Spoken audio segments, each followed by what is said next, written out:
राधे राधे दोस्तों, आप सुन रहे हैं लक्ष्मी कुमारी इन्फो पर सुभद्रा कुमारी चौहान जी की कहानी कान के बुंदे। चलो चलते हैं कहानी की ओर। कीमत पर विचार करने का समय न था, अतः वे सिटी कोतवाल से मिलकर, जिससे उनकी बड़ी घनिष्ठता थी, हीरालाल को अपनी जमानत पर छुड़ा लाए। बुंदों के साथ ही 9 रुपए देकर वकील साहब ने हीरालाल को कचहरी भेजा और स्वयं भी कचहरी गए। किंतु दिन भर उनके मस्तिष्क में यह बात फिरती रही कि 2000 रुपए कीमत के बुंदे आखिर इसकी स्त्री के पास कहाँ से आए। इन बुंदों के साथ कौन सा कैसा रहस्य छिपा है, वकील साहब एक बार जानने के लिए उत्कटित से हो उठे। हिरासत से बाहर आते ही हीरालाल ने झुककर वकील साहब के पैर छुए। अभी तक वह वकील साहब नौकरी के ही कारण ना छोड़ सकता था, किंतु आज से वह उनका भक्त भी हो गया और उसने मन ही मन निश्चय किया कि चाहे इनके साथ रहकर मुझे अनेक विपत्तियां ही क्यों न उठानी पड़े, परंतु वह अब इस देवता आदमी का साथ आजन्म ना छोड़ेगा। शाम को बुंदों को लिए हुए वह वकील साहब के एहसान के बाहर से दबा हुआ घर लौटा। जेब से बुंदे निकालकर पत्नी के सामने रख दिए। कमला ने उत्सुकता पूर्वक पूछा, क्यों पसंद नहीं आए? हीरालाल बोला, वाह, पसंद क्यों नहीं आए? इतने अच्छे बूंदे और पसंद नहीं आते, बनने को भी दे दिए गए हैं। कमला बोली, बूंदे बनने को दे दिए? पर मैं तो ये बताना ही भूल गई थी, ये यहाँ के नहीं मद्रास के बने हैं। जब मैं बहुत छोटी थी तब हम लोग बाबू के साथ मद्रास गए थे, वही माँ के लिए बाबू ने इसे खरीदा था। हीरालाल बोला, शायद यही बात होगी, जब सुनारों ने बनने से इनकार कर दिया होगा तभी वकील साहब ने लौटाया होगा। हीरालाल ने बुंदों की कीमत के बारे में, अपने पकड़े जाने के बारे में और वकील साहब ने उसे किस तरह छुड़ाया, इस बारे में अपनी स्त्री से कुछ भी ना कहा। शहर में प्लेग का प्रकोप हुआ। सब लोग शहर छोड़ छाड़ कर बाहर झोपड़े बनाकर या बंगलों पर रहने के लिए निकल आए। वकील साहब ने अपने बंगले में नौकरों की एक कोठी में हीरालाल को रहने की जगह दे दी। एक ही अहाते में रहते हुए संबत 2-3 महीने बीत गए, किंतु वकील साहब की पत्नी और हीरा देवी और कमला से किसी प्रकार की जान पहचान न हो सकी। हीरा देवी ने उच्च कोटि की शिक्षा पाई थी। वह संस्कृत में काव्य तीर्थ और अंग्रेजी में बीए थी। साधारण सुंदर थी, पर स्वभाव जरा रूखा था। वे मौके मौके पर ही हंसती थी। साधारण लोगों से वे बातचीत में कुछ कम करती थी। उन्हें अपने धन, विद्या और एक प्रतिष्ठित परिवार की कन्या होने का गर्व था। अपने आश्रित एक मुंशी की स्त्री से बातचीत करने में वह स्वयं का दुरुपयोग समझती थी, इसलिए उन्होंने कमला को भी कभी ना बुलवाया। इधर कमला इसके बिल्कुल विपरीत थी। वह आनंद सुंदरी थी, खूब गोरा रंग, आकर्षण आंखें, पतले पतले लाल होंठ, जिन पर सदा हंसी खेलती रहती थी। वह बड़ी नम्र और मिलनसार थी। पढ़ी लिखी बहुत साधारण थी। हिंदी की पुस्तकों के अतिरिक्त चिट्ठी पत्री लिख पढ़ लेती थी। अंग्रेजी के कोई शब्द पहचान लेती थी। फिर भी वह उसे व्यवहार ज्ञान था। गहरे कार्य में कुशल थी। साधारण से साधारण कपड़ों को भी ढंग से पहनना जानती थी। साधारण कपड़ों को वह इस ढंग से पहनती थी कि वह उसके शरीर पर मूल्यवान जान पड़ते थे। 20 साल की उम्र होने पर भी वह 14 की किशोरी जान पड़ती है। उनके स्वभाव में एक प्रकार की लापरवाही और अल्लड़पन था, जो इस बात का साक्षी था कि उसने भी अपने जीवन में कभी अच्छे दिन देखे हैं। जिस दिन से कमला को मालूम हुआ कि हीरा देवी ने उसके ईयररिंग मंगवाए और पसंद किए हैं, उनसे मिलने के लिए कमला की उत्सुकता और भी बढ़ गई। एक दिन दोपहर को वह हीरा देवी से मिलने गई, जिसकी सूचना हीरालाल ने अपने मालकिन को पहले से ही दे रखी थी। बरामदे में एक चटाई पड़ी थी, कमला उसी पर बैठ गई। साधारण आवभगत के बाद हीरा देवी पास पड़ी हुई कुर्सी पर बैठकर एक मासिक पत्रिका के पन्ने उलटने लगी। बीच बीच में वह कमला की बातों का उत्तर भी दे देती थी। उन्होंने अपने किसी भी व्यवहार से प्रकट ना होने दिया कि कमला के आने से उन्हें किसी भी तरह की प्रसन्नता हुई है। प्रयुक्त उन्होंने यही प्रकट किया कि उसके आने से उनके काम में कुछ विघ्न ही पड़ा है। उनके मुख भाव से कुछ ऐसा प्रकट हो रहा था जैसे उन्हें कमला के रूप और लावण्य से ईर्ष्या हो रही हो। कमला एक साधारण जामदानी की कड़ी हुई गुलाबी रंग की साड़ी और वैसा ही ब्लाउज पहने थी। हाथों में 3 कांच की चूड़ियां और कानों में वही हीरे के ईयररिंग चमक रहे थे। मैं इस आशा में थी कि हीरा देवी यदि कुछ भी उसके बुंदों के विषय में पूछेंगी तो वह बातों ही बातों में उन्हें बतला देगी कि यद्यपि इस समय दिनों के फेर से वह उनके मुंशी की स्त्री है, किंतु वह भी किसी समय बड़े घर की लड़की थी और उसने भी अच्छे दिन देखे हैं। उसके पास एक नहीं अनेक जेवर थे इन बूंदों की तरह, किंतु हीरा देवी ने उसके साथ बातचीत करने में जो उदासीनता दिखलाई उससे कमला के आत्मसम्मान को धक्का लगा। वह यहाँ आके पछता रही थी। वह उठकर घर जाने की आज्ञा लेने ही वाली थी कि इसी समय हीरा देवी किसी कार्यवश कुछ देर के लिए भीतर चली गई। कमला को रुक जाना पड़ा। मैं वहीं चटाई पे बैठी उसी मासिक पत्रिका के पन्ने उलटने लगी।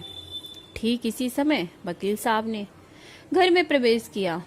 कमला वकील साहब को पहचानती थी, किंतु वकील साहब उन्हें न जानते थे।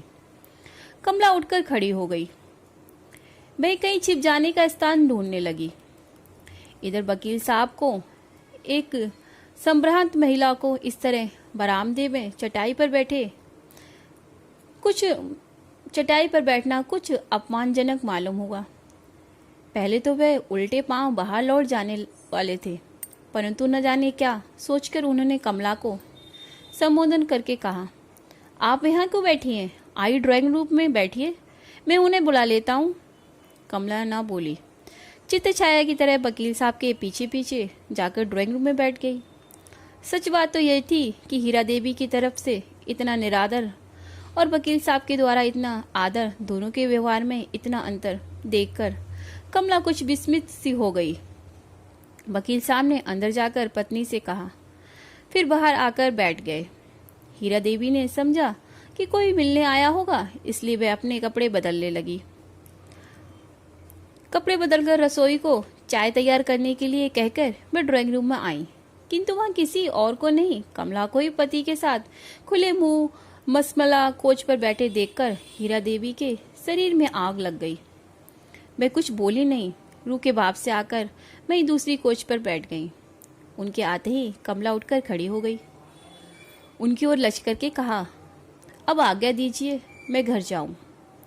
हीरा देवी के कुछ बोलने के पहले ही वकील साहब बोल उठे, बैठिए, चाय तैयार हो गई है, चाय लेके जाइए।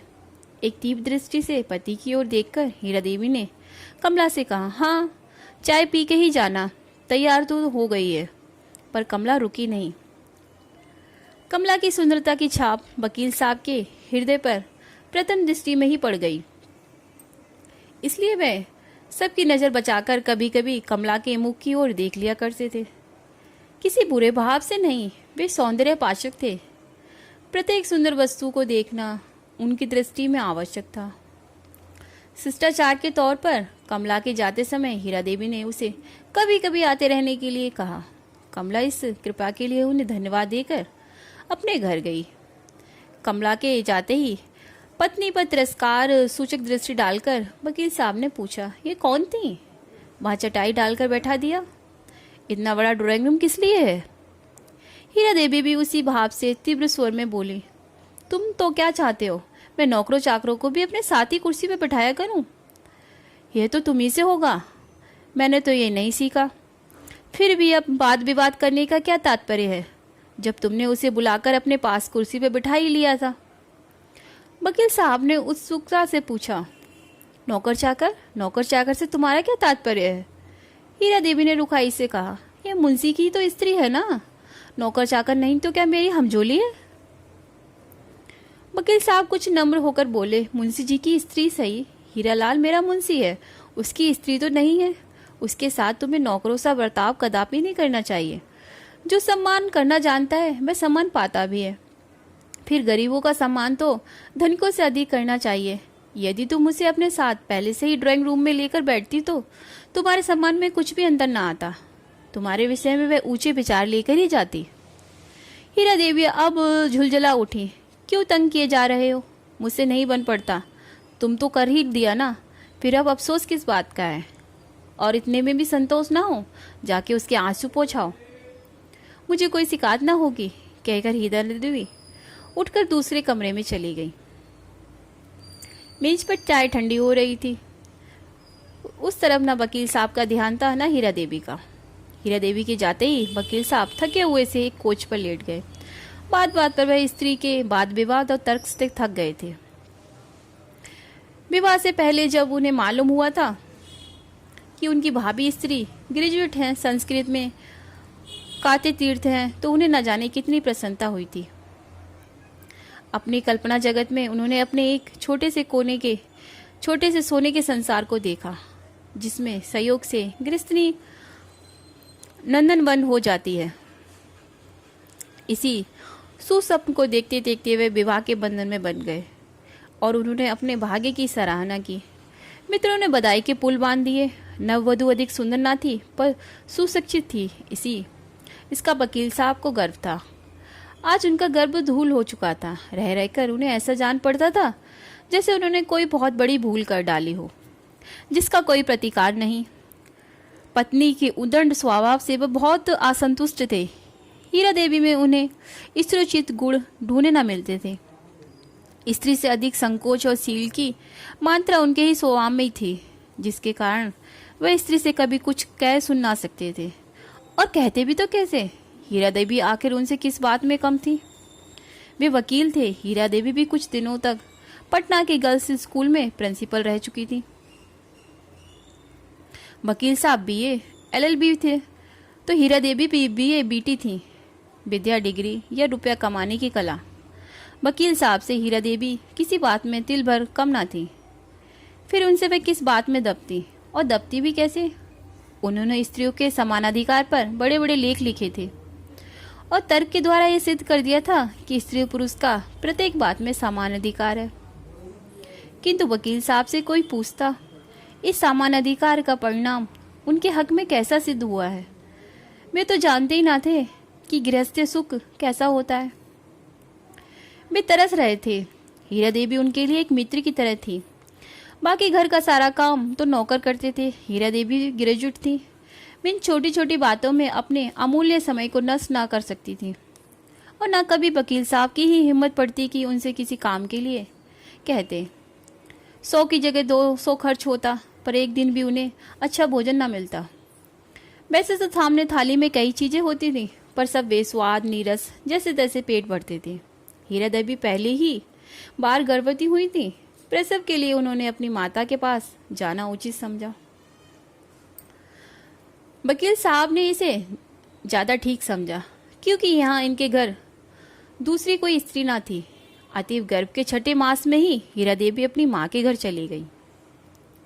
एक दिन कचहरी से लौटकर वकील साहब चाय के लिए बैठे ही थे कि हीरालाल एक थाली में कुछ मिठाइयाँ, जो एक सुंदर वेलबूटेदार रुमाल से ढकी थी, लेकर आया।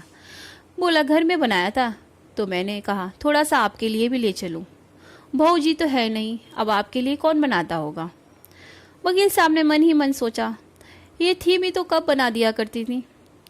प्रकट में बोले, क्यों तकलीफ की हीरालाल, महाराज तो बनाई दिया करता है जो कुछ मैं चाहता हूँ। हीरालाल ने धीरे से थाली को मेज पर रखकर रुमाल हटा दिया। फिर बोला, वकील साहब ये पकौड़ियाँ खाइए, अभी बन रही हैं, बिल्कुल गर्म है और चाय के साथ आपको अच्छी भी लगेंगी। वकील साहब पकौड़ियों के शौकीन थे। तस्करी की सब पकौड़ियाँ साफ कर गए। हीरालाल शर्माया, शायद वे बहुत कम लाया था। खाने के बाद बोले, दरअसल हीरालाल बहुत अच्छी पकौड़ियाँ बनी हैं, बाकी मिठाइयाँ भी बहुत अच्छी हैं, क्या तुम्हारे घर की बनी है? हीरालाल प्रसन्न होकर बोला, हाँ सरकार, हम लोग तो बाजार की मिठाई खाते ही नहीं हैं। मैं तो सब अपने हाथ से ही बना लेती है, सस्ती की सस्ती पड़ती है और बाजार से भी अच्छी रहती है। वकील साहब बोले, मालूम होता है कि भोजन बनाने में बड़ी चतुर हैं। वह तो मिर्जापुर तरफ की है, देहात की लड़कियों को मैंने भोजन की कला में निपुण नहीं देखा। हीरालाल बोला, दिनों का ही फेर समझिए वकील साहब, ये मुंशी नवल किशोर राय की लड़की है। एक ही रात डाकुओं ने ऐसा जबरदस्त डाका डाला कि इनका सब कुछ लूट ले गए। इन्हें अपनी माँ के साथ जापर मामा के घर मिर्जापुर में रहना पड़ा। देहात में रही तो क्या हुआ, इनकी माँ बहुत चतुर थी, उन्होंने इन्हें सब कुछ सिखाया। उन कान के बुंदों के अतिरिक्त मोतियों का एक चंद्रहार भी इनके पास है, वकील साहब मैं क्या बताऊं, उसके हाथ में जैसे जादू है, मामूली दाल भात भी बनाती है, पर इतना स्वादिष्ट कि क्या बताऊं।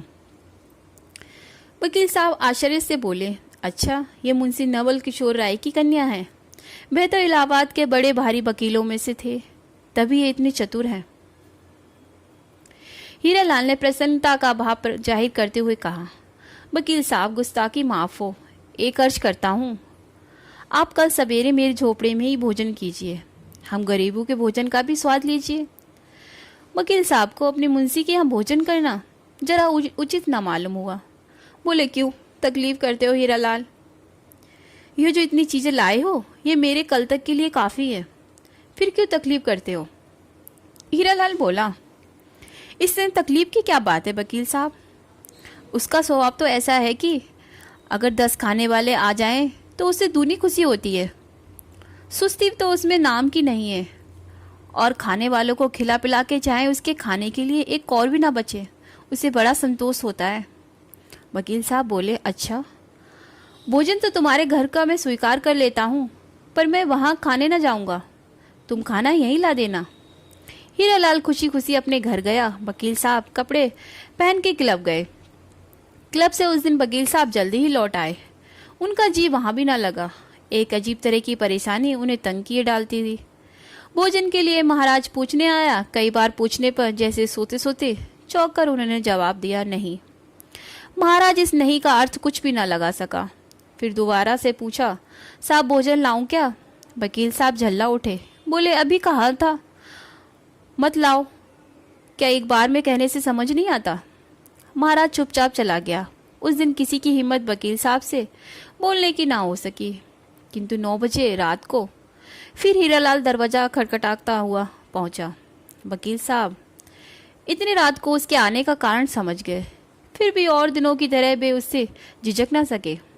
बड़े आदर के साथ बैठाया और नम्रता से बोले, क्या हीरालाल, मालूम होता है आज पीने के लिए कुछ नहीं है। हीरालाल हंस पड़ा और बोला, सरकार जब तक आपके पास हूँ मुझे क्या तकलीफ हो सकती है, जब मेरे पास ना रहेगा आपके पास आऊँगा। अच्छा यह बात है, कहते हुए वकील साहब ने 2 रुपये जेब से निकाल कर फेंक दिए। आज पहली बार हीरालाल को बिना किसी प्रकार की झिकझिक किए, बिना किसी के लिए इतनी झिकझिक किए पीने के लिए इतने आसानी से रुपया मिल गया। रुपया तो वह सदा ही ले लिया करता था, किंतु घंटों माथापच्ची के बाद वकील साहब के इतने शीघ्र रुपये निकाल कर देने का अर्थ उसने लगाया उस दिन की अत्यधिक कमाई। रुपया उठाते उठाते बोला, मालूम होता है आज खूब आमदनी हुई है। वकील साहब, रुपए हो तो 2-3 और दे दो, घर में खर्च के लिए बिल्कुल नहीं है। वकील साहब बोले, अच्छा तुम्हें 2 दे दिए तो तुम लालच में पड़ गए। हीरालाल नम्रता से बोला, नहीं वकील साहब, घर में तंगी ना होती तो मैं कभी ना मांगता। आप तो मुझे जानते हैं, बस मुझे पीने भर को मिल जाए फिर मुझे कुछ ना चाहिए। आज तो उसने कहा कि रुपया नहीं है, बस इसीलिए आपसे कहा, नहीं तो कभी ना कहता। आज की वकील साहब की आमदनी कुल 5 रुपये ही थी। उन्होंने बाकी के 3 रुपये निकाल कर हीरालाल के हवाले कर दिए। देते देते उन्हें तकीद कर दी कि देखो सबके सब मत पी जाना, घर में खर्च के लिए दे देना। हीरालाल बोला, नहीं वकील साहब, क्या पागल हूँ, मैं पहले घर देकर फिर जीप पीने जाऊंगा। हीरालाल चला गया। वकील साहब फिर पलंग पर लेट गए। उन्हें नींद न आई। उन्होंने अपने और हीरालाल के जीवन की तुलना की। चतुर सुशील स्त्री पाकर वह कितना सुखी है, उसका गृहस्थ जीवन कितना आकर्षण है। वह मामूली मुंशी, स्त्री साधारण पढ़ी लिखी ग्रामीण बालिका है, फिर भी गृहस्थी को स्वर्ग बना रखा है। एक मैं हूँ शहर के बड़े वकीलों में, 500-700 मासिक तो कमा ही लेता हूँ। बंगला है, मोटर है, सुंदर बगीचा है। स्त्री संस्कृत और अंग्रेजी में ग्रेजुएट है। लोग तो यही समझते होंगे कि मैं कितना सुखी हूँ। मित्र लोग आकर मेरी किस्मत की सराहना कर जाते हैं, किंतु मेरी किस्मत कैसी है मेरे सिवाय और कौन जान सकता है। बिना सुशील स्त्री के सब सुख होते हुए भी मनुष्य सुखी नहीं रह सकता। सच्चे गृहस्थ के सुख के सामने सारे संसारिक सुख है ही हैं। वह गृहस्थ सुख मेरी किस्मत में ही नहीं है। काश मैं भी किसी मामूली पढ़ी लिखी स्त्री से ही विवाह करता और वह सुशील होती तो जीवन कितना सुखी होता। यदि सुशीला ना भी होती तो कम से कम बात बात में उसका तर्कशास्त्र तो न चलता, हर बात में वह अपनी विद्वता की छाप तो न जमाती। किंतु यहाँ तो बात ही और है। हीरा अपने सामने कुछ समझती नहीं है, दूसरों के सामने उसे कुछ कहने में डरता हूँ, न जाने कैसा उच्छृण सा उत्तर दे दे, फिर मुझे उसके सामने लज्जित होना पड़े। इसी प्रकार जितना ही मैं दबता हूँ वह मुझे उतना ही दबाती है। मैं स्त्री को समान अधिकार देने का विरोधी नहीं हूँ, किंतु वे इतना समझती कहाँ हैं। वे अधिकार पाते ही उसका दुरुपयोग करने लगती हैं।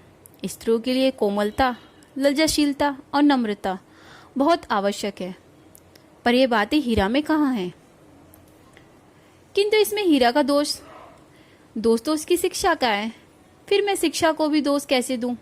उसी की छोटी बहन मीरा भी तो एमए में पढ़ रही है, इतनी सुशील लज्जाशील है कि सीधी तरह आंख उठाकर बात ना करती है। कुछ नहीं, सब मेरी किस्मत का दोष है। मेरी किस्मत में गृहस्थ सुख नहीं था, फिर मुझे सुशीला स्त्री कैसे मिलती? उन्होंने कमला और हीरा की तुलना की। कमला उन्हें साक्षात लक्ष्मी सी और हीरा अहंकार, अभिमान की प्रतिमा सी जान पड़ी। पहले ही दिन पहली दृष्टि में कमला के रूप में मुग्ध हो गए थे। आज वे उनके गुणों की बुरी बुरी प्रशंसा कर रहे थे, किंतु इतना वे जानते थे कि जीवन में अनेक बार ऐसे अवसर आते हैं जब इंद्रियां मनुष्य को अपना दास बना लेती हैं। जानता हुआ भी मनुष्य अनजान बन जाता है, समझदार भी नासमझ हो जाता है। इसलिए वे कमला के रूप और गुणों पर मुग्ध होते हुए भी उससे दूर दूर रहना चाहते थे।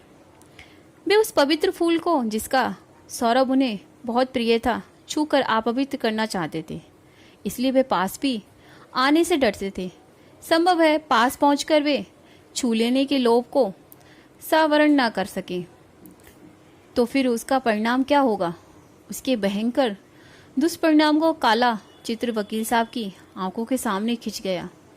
वे घबराकर उठे, पास मेज पर रखा हुआ हीरा का चित्र उठाकर देखने लगे, किंतु उस चित्र में कई बार देखने पर भी उन्हें कमला ही दिखी।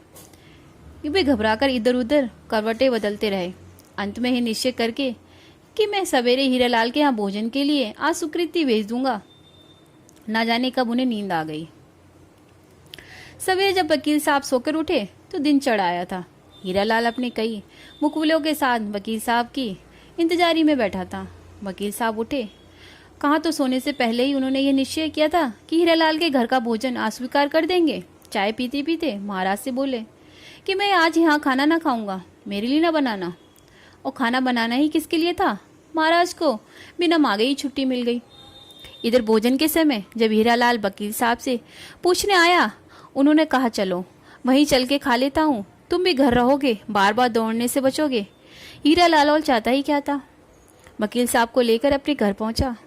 वकील साहब घर की सफाई देखकर दंग रह गए। छोटे छोटे 2 कमरे कमला ने ढंग से सजा रखे थे। इतनी सफाई थी कि वे उनकी चतुराई से चकित हो गए। उन्हें स्वप्न में भी ये आशा न थी कि उनके नौकरों के रहने की कोठरी नंदन कानन बन रही है। जो घर कमला सी चतुर गृहिणी के आलोक से आलोकित हो रहा हो, उसकी तुलना नंदन कानन भी क्या करेगा। वकील साहब दूसरी कोठरी में बैठे थे। बीच के दरवाजे पर एक फटी हुई साड़ी का सिला हुआ हल्के रंग का पर्दा पड़ा हुआ था। पर्दे के पीछे से वकील साहब को बार बार कमला के पैरों की पाजेब की मधुर ध्वनि सुनाई पड़ती थी, जिससे रह रह के उनका मन चंचल हो जाता था। जिन पैरों के पाजेब की मधुर ध्वनि वकील साहब के हृदय को दुआमान किए डालती थी, उन पैरों को एक बार चूम लेने के लिए उनका मन आतुर हो उठा। हीरालाल ने आसन बिछा के पानी रखा। कमला थाली परोसने के लिए आई। आज उसने बहुत मामूली हल्के रंग की साड़ी पहन रखी थी। नीले रंग में उसका रूप और भी निखर पड़ता था। खाना बहुत सादा था, दाल चावल रोटी और 2 तरह की मामूली तरकारी थी, किंतु सादा भोजन होने पे भी बहुत स्वादिष्ट और रुचिकर था। मिर्च मसाला बहुत कम था, फिर भी जाने क्या था कि वकील साहब रोज से कहीं ज्यादा खा गए। खाते खाते बोले, हीरालाल, मुझे खाना इसी प्रकार का अच्छा लगता है। किंतु महाराज तो जरूरत से ज़्यादा मिर्च मसाले भर देता है। परिणाम यह होता है कि मैं कभी भरपेट भोजन नहीं कर पाता। तुम अपनी स्त्री से कहो कि वह महाराज को भी खाना बनाना सिखा दे। कमला ने धीरे से कुछ कहा। हीरालाल हंसता हुआ बोला, वकील साहब वह कहती हैं कि आप यहीं क्यों ना खा लिया करें। वकील साहब हंसकर बोले, सो यहाँ किस्मत में नहीं है, सबको थोड़ी ऐसा खाना नसीब होता है। कहते कहते साहब चले गए। कचहरी को देर हो रही थी। हीरालाल भी जल्दी जल्दी भोजन करके भागा। आज वह भी वकील साहब की कार में ही बैठकर कचहरी गया। प्रशंसा झूठी हो चाहे सच्ची, किंतु ऐसी चीज है जिसे सुनकर प्रसन्न हो जाना मनुष्य का स्वभाव है। अपनी प्रसन्नता के इतने बनते पुल सुनकर कमला पुलकित न हुई हो, ऐसी बात नहीं। अब वह चीजें दूने उत्साह के साथ बनाती और नित्य ही कोई ना कोई नई वस्तु बनाकर वकील साहब के लिए भेजती। उसके हृदय में और कोई भाव न थे, किंतु प्रशंसा पाने की लालसा जरूर थी। वकील साहब इसका दूसरा ही अर्थ लगाते। वे बार बार सोचते कि जिस प्रकार मेरे हृदय में उसके लिए प्रेम का सूत्रपात हुआ है, उसी प्रकार कमला के हृदय में भी तो नहीं हो। वे सदा इसी चिंता में व्यस्त रहते, किंतु प्रेम प्रकट करने का उन्हें कभी साहस न होता। इसके अतिरिक्त वे विश्वास की जगह अविश्वास को स्थान देकर पतित न होना चाहते थे। वे अपनी इंद्रियों का दमन करके अपनी सचित्रा पर धब्बा न लगने देना चाहते थे, किंतु होनी किसके टाले टली है। इस बार जब हीरालाल की तनख्वाह देने लगे तो 10 रुपए के स्थान पर 15 रुपए दिए और कहा, हीरालाल मेरी आमदनी बढ़ गई है, इसलिए तुम्हारी तनख्वाह भी बढ़ा दी है। इस महीने से तुम्हें 15 रुपए मिला करेंगे। हीरालाल को मुंह मांगी मुराद मिली। खुशी खुशी घर गया। पत्नी के हाथ पर रुपए रखते हुए बोला, कमला तुम सचमुच लक्ष्मी हो। जिस दिन से तुम आई हो मुझे लाभ ही लाभ हुआ है। वकील साहब मुझसे कभी सीधे बात तक ना करते थे, अब दोस्तों सा बर्ताव रखते हैं। कहाँ तो सदा निकाल देने की धमकी दिया करते थे, कहाँ इस महीने से 15 रुपए तनख्वाह कर दी है। अब तुम कहो तुम लक्ष्मी हो या नहीं। तनख्वाह बढ़ने की खुशी में मैं उन्हें कल की दावत दे आता हूँ। जरा इस बार गहरा माल बने। 5 रुपए ऊपर वाले खर्च कर दो, परमात्मा बहुत देगा। वकील साहब दूसरे दिन हीरालाल के यहाँ खाने के लिए आए। आज कमला ने कई तरह की भोजन सामग्री तैयार की थी। हीरालाल थाली परसवा के वकील साहब के सामने ही रख रहा था कि बाहर से कुछ मुकबिलों की आवाज दी। हीरालाल कमला से कहकर कि तुम वकील साहब को खिला दो, मैं जरा मुकबिलों को संभाल लूं वरना बहक जाएंगे, बाहर चला गया। सामने ही दूसरे वकील का घर था। उसे डर था कहीं मुक्किल दूसरे वकील के घर न चले जाए। हीरालाल मुक्किल से बातचीत कर रहा था। कमला वकील साहब को खाना खिला रही थी, बिल्कुल एकांत, और सामने वही वस्तु जिसके वे भक्त थे। वकील साहब कुछ हद प्रेम और चंचल से हो गए। वे बोले, खाना इतना अच्छा बना है कि जी चाहता है बनाने वाले का हाथ चूम लूं। कमला कुछ न बोली। उसे यह एकांत अच्छा न लग रहा था। उसे वकील साहब के चेहरे की लाली और आंखों की उन्मुक्तता साफ दिखाई दे रही थी। हाथ धुलाने के बाद कमला टॉवल देने लगी। वकील साहब टॉवल लेकर कमला की ओर झुके। कमला, हाँ हाँ क्या करते हैं आप, कहकर पीछे सरकी। पीछे दीवार होने के कारण ज्यादा न हट सकी। वकील साहब ने जरा ज्यादा झुककर कमला के होठों पर अपने होठ जड़ दिए। ना चाहती हुई भी कमला इसका विरोध न कर सकी। कुछ क्षण कमला के आधार मृत का पान कर बिना कुछ कही ही वकील साहब बाहर चले गए। वकील साहब के बाहर आने के बाद हीरालाल भी खाना खाने गया। आज फिर वकील साहब के साथ हीरालाल को कचहरी जाना था। हीरालाल के कचहरी जाने पर कमला वकील साहब के कृत्य पर बार बार विचार करती रही। उसे रह रहकर उनके साथ साथ अपने पतन का दुख हो रहा था, किंतु उसने तो कभी सोचा भी ना था यह मामला इस हद तक पहुंच सकता है। शाम हुई। आज वकील साहब क्लब न जा सके। उनका चित्त उदास था। आज हीरालाल को कोई आमदनी भी ना हुई थी। वह भी पीने के लिए व्याकुल सा था। फिर वह वकील साहब के पास आया। वकील साहब को समझने में देर न लगी। 1 रुपया निकालकर उसके हाथ में रख दिया। हीरालाल कलारी की तरफ भागा। वकील साहब धीरे धीरे हीरालाल की घर की ओर गए। जूतों की आवाज सुनकर हीरालाल के धोखे में कमला ने उठकर दरवाजा खोल दिया। सामने वकील साहब को खड़ा देखकर वे बहुत घबराई। अब न दरवाजा बंद कर दे बनता था ना खोलते। वे कुछ क्षण तक दरवाजा पकड़े वहीं खड़ी रही। क्या चाहिए आपको? वकील साहब रुद्र हुए कंठ से कपित स्वर में बोले। तुमसे माफ़ी मांगने आया हूँ। कमला जरा भीतर बैठ जाने दो, फिर कहता हूँ। कमला दरवाजे से खिसक गई। वकील साहब आकर भीतर कुर्सी पर बैठ गए। कहा, मुझे अपने कृत्य पर बड़ा दुख है। कमला, तुम मुझसे नाराज तो नहीं हो? कमला कातर स्वर में बोली, मैं नाराज हूँ या खुश? अब पूछ कर क्या होगा? यह तो आपको पहले ही पूछना चाहिए था। फिर भी मैं आपसे पूछती हूँ, आखिर हर्ष से क्या लाभ है? मेरी और आपकी दोनों की जिंदगी बर्बाद हो जाएगी। वैसे आपका तो विशेष क्षति ना होगी, किंतु मैं कहीं की ना रहूंगी।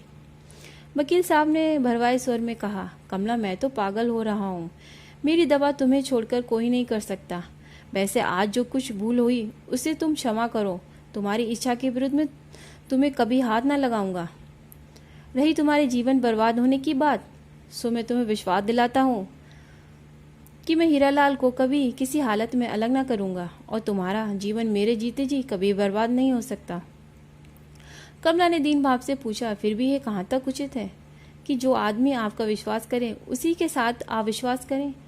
कभी इन्हें जरा भी शक हुआ तो मेरे और आपके विषय में क्या सोचेंगे? वकील साहब बोले, कमला, शक होने ही कैसे पाएगा? कहते हुए उठकर पास खड़ी हुई कमला का उन्होंने गाढ़ा आलिंगन कर दिया और उसी शाम उनका पतन हो गया। इस बात से कमला को जो कुछ दुख था वह तो था ही। वकील साहब भी अपने कृत्य से संतुष्ट न थे। न जाने कितने दिनों कितनी रातें उन्होंने बेचैनी से बिताई, किंतु कार्यक्रम उनका ज्यों त्यों ही चलता रहा। रोज शाम को हीरालाल जब कलारी जाता, उसी समय वकील साहब अपनी मधुशाला में पहुंचते।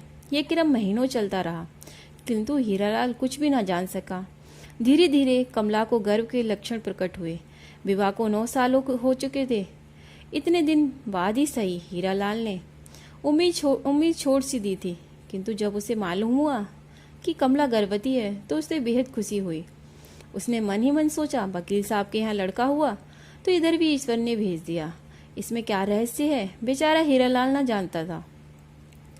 एक दिन हीरालाल भोजन के बाद रुपया लेकर कलारी की तरफ चला। रास्ते में उसका एक लेनदार मिल गया।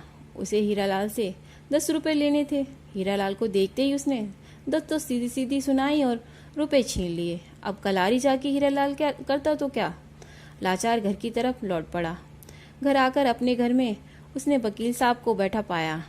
अपने घर में वकील साहब को देखकर हीरालाल को अचानक उस समय पहुंचकर देखकर वकील साहब को आश्चर्य हुआ, किंतु वकील साहब चतुर थे। बोले, क्यों हीरालाल, हमेशा तो मुझे भोजन के लिए पूछा करते थे।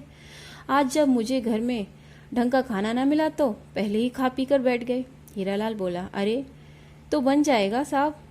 वकील साहब, उसने पत्नी को वकील साहब के लिए कुछ बनाने का इशारा किया। वकील साहब रोकते हुए बोले, नहीं नहीं, अब क्यों तकलीफ देते हो? मैं जानता हूँ तुम लोगों ने खाया पिया ना होता तो मैं भी कुछ खा लेता। फिर कुछ हंसकर बोले, और तुम्हारा क्या हाल है? मालूम होता है आज चढ़ाई नहीं। हीरालाल के हृदय में कुछ आशा का संचार हुआ। इस समय मदिरा से अधिक आकर्षण कोई दूसरी चीज दुनिया में उसकी दृष्टि में न थी। बोला, चढ़ाता कैसे वकील साहब? एक साला लेनदार मिल गया था, रुपया ही छीन लिया। फिर मैं कलारी तक नहीं गया, जाके भी क्या करता? वहाँ कहीं दूसरों को पीते देखकर और जी खराब होता। आपके पास हो सरकार तो जिला लो, नहीं तो बिना खुराक के मर जाऊंगा। जेब में से 5 रुपए का नोट निकालते हुए वकील साहब बोले, मेरे पास छुट्टा रुपया नहीं है और तुम्हें रुपया देते हुए डर लगता है। नशे के झोंक में न जाने कितने का पी जाऊं। हीरालाल बोला, नहीं सरकार, ऐसा भी कभी हुआ है? मैं तो उतना ही पीता हूँ, मेरी तो खुराक ही उतनी है, बस 1 रुपया 8 आना की। हीरालाल नोट लेके जाते जाते कमला से बोला, वकील साहब को कुछ बना के खिला जरूर देना। वकील साहब बोले, पहले अपनी फिक्र कर लो, फिर हमारी करना। हीरालाल हंसता हुआ चला गया। हीरालाल जब आंख से ओझल हुआ तो कमला का आलिंगन करते हुए वकील साहब बोले, तुम इस शराबी की दास हो कमला। यदि बदलने का कानून होता तो मैं हीरा को देके तुम्हें ले लेता। हीरालाल के साथ भले खुश न रहती, पर तुम्हारे सरीखा सुखी तो दुनिया में कहीं ढूंढने से भी न मिलता ना कमला। कमला ने कुछ उत्तर न दिया। विदाई की अंतिम छाप कमला के ओठों पर लगाकर वकील साहब अपने घर आए। कमला के गर्भ का 5वां महीना चल रहा था। हीरालाल खूब पी के लौटकर 3.5 रुपए कमला के सामने फेंक दिए। फिर वह खाट पर बेहोश गिर पड़ा। आज उसने दूनी चढ़ा ली थी। धीरे धीरे हीरालाल को अपनी स्त्री और वकील साहब के चरित्र के विषय में कुछ संदेह होने लगा, किंतु कुछ भी कहने की हिम्मत न पड़ती। जब तक वह अपनी आंख से कुछ न देख ले कैसे कहे। लेकिन इस विचार मात्र से ही उसका हृदय बड़ा विचलित हुआ। अब वह ज़्यादा पीने लगा, किंतु इस पर भी उसे शांति न मिलती। वह बड़ा व्यवस्थित और घबराया सा रहता। एक दिन वह कमला से बोला, कमला, जाने क्यों मुझे तुम्हारा वकील साहब के साथ इतना मिलना जुलना पसंद नहीं आता। कमला ने कहा, मैं तो उनके घर मिलने जाती नहीं हूँ, तुम उन्हें मना कर दो, मैं उनसे कभी ना मिलूंगी। हीरालाल निरंतर हो गया। वकील साहब को रोकने का उसमें साहस न था। उसने सोचा मकान ही बदल लूं तो अच्छा रहेगा। वह मकान की तलाश में चला। रुपए लेकर कलारी की तरफ जाने के इरादे से निकला, किंतु कुछ ही दूर जाने पर उसे कुछ मुकबिल मिल गए। वह उन्हें लेकर लौट पड़ा। बंगले पर आने पर मालूम हुआ कि वकील साहब क्लब गए हैं। मुक्किलों से बातचीत करके 5 रुपए फीस ले ली और पेश के लेकर हीरालाल उन्हें सवेरे आने की तकीद कर अपने घर की तरफ चला। वह रबड़ सोल जूते पहना था, इसलिए जूतों की आवाज़ न हुई। बाहर बरामदे में पहुंचकर उसने देखा कि सामने का दरवाज़ा बंद है। अंदर से वकील साहब और कमला के हंसने की आवाज़ आ रही थी।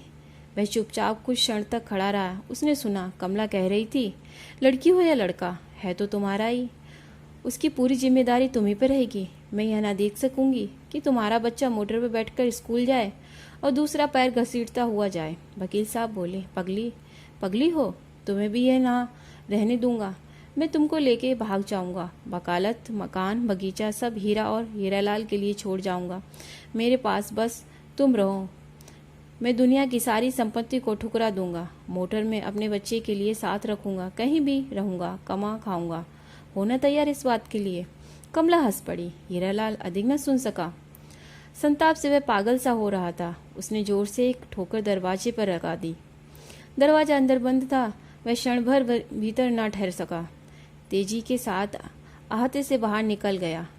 अंधकार में किधर अदृश्य हो गया कोई न जान सका। इस घटना को हुए कई मास बीत गए। अब कमला और वकील साहब के संबंध की चर्चा घर घर में थी। संदेह तो लोग पहले से ही करते थे, किंतु हीरालाल के इस प्रकार अचानक लापता हो जाने से संदेह करने में कोई संदेह का कारण न रह गया। एक सखी ने कुछ गोलमोल करके हीरा देवी को भी लिखा। यह भी लिखा कि वह फौरन चली आए। इसके एक ही दिन पहले हीरा देवी को पति का पत्र मिला था, जिसमें लिखा था कि यहाँ कई तरह की मौसमी बीमारियाँ फैली हैं। ऐसे समय में तुम बच्चे को लेकर यहाँ मत आना, मैं स्वयं तुम्हें लेने आऊँगा। अब हीरा देवी पति के असली मतलब को समझी। उनके सिर से पैर तक आग लग गई। उसी दिन रात की ट्रेन में वह रवाना हो गई। उनके पहुंचने से 15 दिन पहले बंगले में ही एक कमरे में कमला को कन्या हुई थी। हीरा देवी के इस प्रकार अचानक पहुंचने की वकील साहब को संभावना न थी। उनकी समझ में ही न आया कि क्या करें। पहुंचने के कुछ ही घंटे बाद हीरा देवी ने देखते देखते कमला को बच्ची समेत बंगले से बाहर निकाल दिया। बंगले से निकालते समय कमला वकील साहब के दफ्तर की तरफ मुड़कर बोली, मुझे उन कोठरी में से एक में रहने दो। मैं इतना नन्हा सा बच्चा लेकर कहाँ जाऊँ? फिर मुझसे चला भी तो न जाता। वह अपनी बात पूरी भी न कर पाई थी कि अचानक हीरा देवी आ गई। डांट के बोली, सीधी निकल जाओ, मेरी इच्छा के विरुद्ध तुम इस आहते में पैर भी नहीं रख सकती। वकील साहब बुद्ध की नाई की तरह बैठे रहे, उनसे कुछ भी ना करते बना। उन्हीं की आंख के सामने जिसे उन्होंने इतना आश्वासन दे रखा था, वही कमला गिरती पड़ती किसी प्रकार बंगले से बाहर चली गई। किसी को उस पर दया न आई, किसी ने उसे शरण न दी। अपने पाप के फल को हृदय से लगाए संताप के आंसू बहाती हुई कमला निरुद्ध भाव से चली जा रही थी। दोस्तों, ये थी सुभद्रा कुमारी चौहान जी की कहानी कान की बूंदे। दोस्तों, अगर मेरे द्वारा सुनाई जा रही कहानियाँ आपको पसंद आ रही हैं तो वीडियो को लाइक करें, चैनल को सब्सक्राइब करें। मिलते हैं एक नई कहानी के साथ, तब तक राधे राधे।